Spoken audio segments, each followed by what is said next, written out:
Hey guys, welcome back to How to Maximize. In this video, I'm going to show you how to fix PIP not working on YouTube, right? So basically, what you have to do, you have to just go to the Play Store first of all, and after that, you have to search YouTube, right? On the search bar, you have to type YouTube, right? And make sure that you update the app right now. So in the place of open, if you find the option to update the app right now.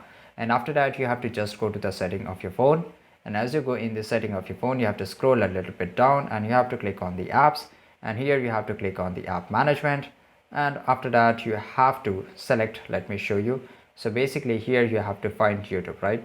So just click on the YouTube mobile application, then you have to force stop the app, right? And after that go to the storage usage and clear the cache, and after that you have to clear the data, right? And after clearing the data, this will delete and unload all the unnecessary files, and you have to re-log in into the YouTube, and that's it. It will definitely fix your problem.